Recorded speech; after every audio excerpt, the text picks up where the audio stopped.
قربانی کے حوالے سے ایک سوال نصاب کے حوالے سے کیا جاتا ہے کہ گنجائش سے کیا مراد ہے، نصاب سے کیا مراد ہے۔ اس سلسلے میں یہ بات ہمیں یاد رکھنی چاہیے کہ قربانی کا جو نصاب ہے کہ جس کی وجہ سے قربانی واجب ہو جاتی ہے وہ کم سے کم 52.5 تولہ چاندی یا اس کی قیمت ہے۔ یعنی جس شخص کے پاس، جس بالغ مسلمان مرد یا عورت کے پاس 52.5 تولہ چاندی یا اس کے برابر رقم یا اس رقم کے برابر کوئی بھی قیمتی چیز کہ جو اس کی ضرورت سے فارغ ہے، اگر وہ موجود ہے اس کی ملکیت میں تو اس پر قربانی کرنا واجب ہو جائے گا۔ اس کے لیے ضروری نہیں ہے کہ وہ رقم اس کے ہاتھ میں موجود ہو، کہیں بھی وہ رقم موجود ہو، لیکن بہرحال اس کے اوپر قربانی کرنا واجب ہو جائے گا۔ بعض لوگ یہ بھی اس میں پوچھتے ہیں کہ یہ رقم پر سال گزرنا شرط ہے یا نہیں، تو یہ بھی یاد رکھیے کہ وہ زکوٰۃ میں ضروری ہے سال گزرنا، لیکن قربانی کے معاملے میں سال گزرنا شرط نہیں ہے۔ اگر ان دنوں میں کہ جو بقرعید کے دن کہلاتے ہیں ان دنوں میں یا اس سے پہلے اتنا نصاب حاصل ہو گیا اور آگے بقرعید میں وہ نصاب اس کے پاس موجود ہے، اس پر بھی یہ قربانی ادا کرنا ضروری ہوگا۔ مرد پر بھی اسی طریقے سے شرعی طور پر اتنے نصاب کی وجہ سے قربانی لازم ہے، عورت پر بھی، صاحب ایمان بالغ مسلمان عورت پر بھی قربانی اسی طریقے سے اس نصاب کے مطابق ادا کرنا ضروری ہے۔ یہ الگ بات ہے کہ اس کی طرف سے اس کا شوہر اگر قربانی کر لیتا ہے، جیسے شوہر صدقہ فطر ادا کر دیتے ہیں، شوہر عورت کے زیورات کی زکوٰۃ ادا کر دیتے ہیں، اسی طریقے سے اس کی طرف سے اگر وہ قربانی کر لیتے ہیں شرعاً ادا ہو جائے گی، لیکن بہرحال یہ الگ الگ ہر صاحب نصاب پر واجب ہوتی ہے، لیکن کوئی بھی شخص دوسرے کی طرف سے اس کو انفارم کر کے اور بتا کر اگر ادا کرے گا تو یہ قربانی ادا ہو جائے گی۔ قربانی کے حوالے سے ایک سوال یہ کیا جاتا ہے کہ اگر کوئی شخص صاحب نصاب ہے لیکن اس کے ہاتھ میں رقم نہیں ہے تو کیا وہ اس کے لیے قرض لے سکتا ہے یا نہیں؟ اسی طریقے سے کیا ہاتھ میں رقم موجود ہونا ضروری ہے یا نہیں؟ تو یہ بات یاد رکھیے کہ صاحب نصاب ہونا ضروری ہے، لیکن قربانی کے لیے رقم کا ہاتھ میں ہونا یا وقتی طور پر اس کا موجود ہونا ضروری نہیں ہے۔ لہذا وہ تمام افراد کے جو صاحب نصاب ہیں انہیں معلوم ہے کہ ہم صاحب حیثیت ہیں، صاحب نصاب ہیں، ہمارے پاس ہماری ملکیت میں کہیں نہ کہیں ہمارا مال موجود ہے کہ جس کی وجہ سے قربانی ہم پر واجب ہے، تو پھر ان پر بہرحال قربانی کرنا ضروری ہے، چاہے ہاتھ میں رقم ہو یا نہ ہو۔ اس کے لیے وہ جائز حدود میں رہتے ہوئے قرض بھی لے سکتے ہیں اور اس قرض کی یقیناً ادائیگی بھی ضروری ہے، تو قرض لے کر بھی قربانی کر سکتے ہیں۔ اسی طریقے سے کہیں کسی نے کمیٹی ڈالی ہوئی ہے، BC ڈالی ہوئی ہے، اس میں رقم اتنی موجود ہے کہ جو قربانی کے نصاب کو پہنچتی ہے، تو اس صورت میں بھی وہ رقم ہاتھ میں ہونا ضروری نہیں ہے، قربانی بہرحال ادا کرنا ضروری ہو جائے گا۔ قربانی کے حوالے سے ایک سوال یہ کیا جاتا ہے کہ کریڈٹ کارڈ کے ذریعے قربانی کی پیمنٹ کرنا کیسا ہے؟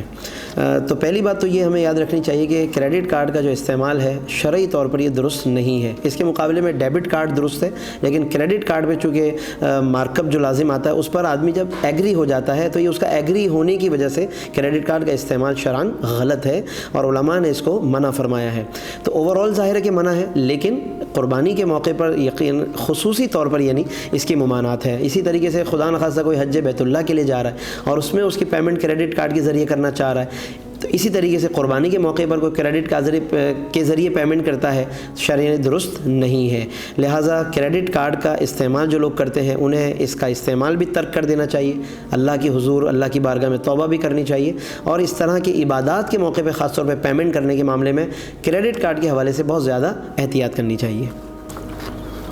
قربانی کے حوالے سے ایک سوال آج کل بہت زیادہ کیا جا رہا ہے، وہ لمپی اسکن بیماری کے حوالے سے، کیونکہ جانوروں میں بیماری پھیل رہی ہے اور یقیناً جو بھی بیماری ہے تو اس کی وجہ سے جانور عیب زدہ ہو جاتا ہے، اور عیب زدہ جانور کی قربانی سے منع فرمایا گیا۔ چھوٹا یعنی قلیل عیب ہو، کم عیب ہو تو پھر بھی اس کی قربانی چل جاتی ہے، لیکن اگر وہ عیب بہت زیادہ ہے پھر اس کی بھی مختلف مقداریں آئی ہیں تو اس کی وجہ سے قربانی میں اسی کے حساب سے فرق آتا ہے۔ لمپی اسکن ظاہر ہے کہ پورے جسم پر عام طور پر پھیل جاتی ہے، تو لوگ سوال کرتے ہیں کہ قربانی ہوگی یا نہیں ہوگی۔ ہمارے پرانے علماء اور فقہاء نے اپنی کتابوں میں ایک مسئلہ بیان کیا ہے خارش زدہ جانور کی قربانی کے حوالے سے۔ اس پہ علماء نے یہ لکھا ہے کہ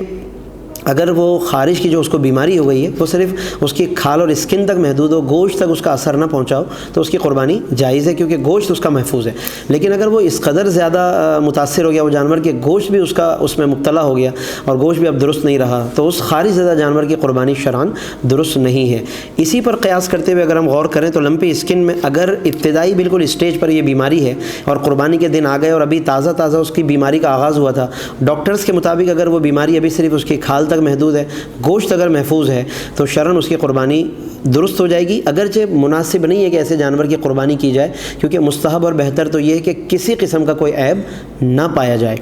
اور اگر یہ بیماری اس کے گوشت تک سرایت کر چکی ہو تو پھر تو کسی بھی طرح سے قربانی درست نہیں رہے گی، کیونکہ اس کا حسن و جمال بھی ضائع ہو گیا اور جو منفعت یا فائدہ تھا وہ بھی ختم ہو گیا، تو اس لیے شرعاً اس کی قربانی درست نہیں ہوگی۔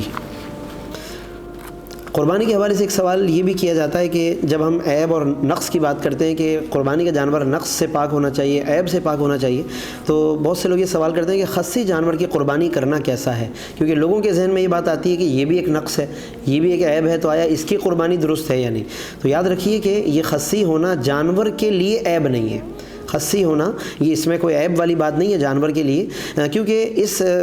عمل کے بعد اس کی قیمت بھی بڑھ جاتی ہے، اس کا گوشت بھی عمدہ اور بہتر ہو جاتا ہے، اس لیے اس کو عیب میں شمار نہیں کیا گیا۔ اور سب سے بڑی بات یہ ہے کہ جناب رسول کریم صلی اللہ علیہ وسلم نے خصی جانور کی قربانی فرمائی ہے۔ حضرت جابر رضی اللہ عنہ روایت کرتے ہیں، سنن ابو داؤد کی حدیث ہے کہ انہوں نے فرمایا کہ ضحى رسول اللہ صلی اللہ علیہ وسلم بکبشین اقرنین املحین موجوعین، کہ رسول اللہ صلی اللہ علیہ وسلم نے 2 مینڈے عید کے دن ذبح فرمائے، جو سرمئی رنگ کے تھے اور سینگوں والے تھے، اور دونوں کے دونوں خصی تھے۔ تو بہرحال خصی جانور کی قربانی شرعاً درست ہے، اس کا عیب سے یا نقص سے کوئی تعلق نہیں ہے، شرعاً اس کی اجازت ہے۔ اسی طریقے سے ایک سوال یہ کیا جاتا ہے کہ رات میں قربانی کرنا کیسا ہے، کیونکہ ہمارے یہاں سوشل میڈیا پر بہت سی روایتیں لوگ بغیر کسی تشریح کے وائرل کرتے ہیں، تو ایک روایت یہ بھی وائرل کی جاتی ہے اور روایتیں موجود بھی ہیں کہ نبی کریم صلی اللہ علیہ وسلم نے رات میں قربانی کرنے سے منع فرمایا۔ طبرانی کے اندر یہ حدیث حضرت عبداللہ ابن عباس رضی اللہ عنہما سے موجود ہے۔ یہ تو لوگ اس پر سوال کرتے ہیں کیونکہ ہمارے یہاں آج کل رات میں قربانیاں بہت آرام اور تسلی سے کی جاتی ہیں،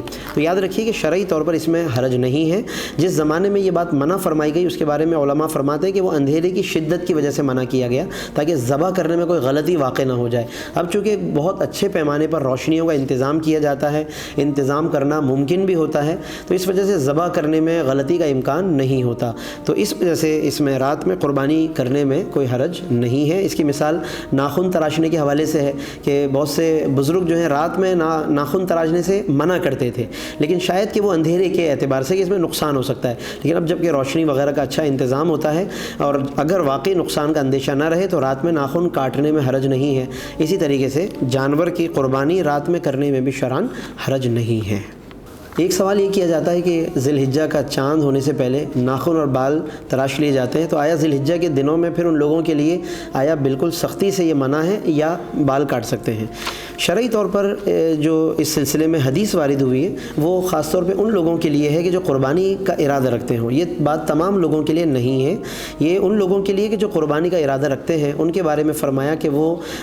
ذی الحجہ کا چاند ہوتے ہی یا ہونے سے پہلے وہ اپنے ناخن اور بال وغیرہ تراش لیں، اور اس کے بعد پھر قربانی تک وہ احتیاط کریں اور اس سے اجتناب کریں۔ لیکن یہ حکم واجب کی حد تک نہیں ہے بلکہ مستحب کی حد تک ہے، سنت کی حد تک ہے کہ اگر اس سے بچیں ان 10 دنوں میں تو یہ بہتر ہے، لیکن اگر بالفرض کوئی ایسا عمل کر لیتا ہے، بال کاٹ لیتا ہے، ناخن کاٹ لیتا ہے، تو وہ گناہ گار نہیں ہوگا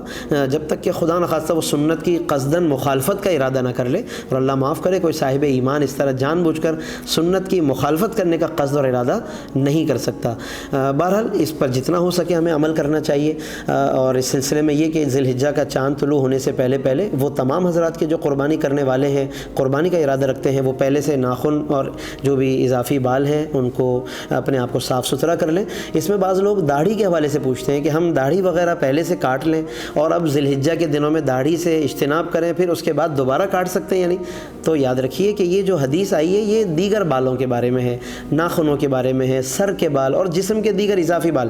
داڑھی کا مسئلہ قصداً ایسے موقع پر پوچھنا، قصداً اس میں لا کر کے سوال کرنا کہ آیا کہ ہم اس کے بعد اب کاٹ سکتے ہیں یا نہیں، وہ پہلے بھی منع تھا، بعد میں بھی منع ہے، وہ اس کو اس سوال کے زمرے میں لانا ہی نہیں چاہیے۔ بہرحال شرعی حکم بالکل کلیئر ہے، واضح ہے کہ جو قربانی کرنے والے ہیں وہ سنت کی نیت سے اس سے پہلے سے صفائی ستھرائی کر لیں، آگے احتیاط کریں، اللہ پاک یقیناً اس کا مزید اجر و ثواب قربانی کا عطا فرمائے گا۔ اور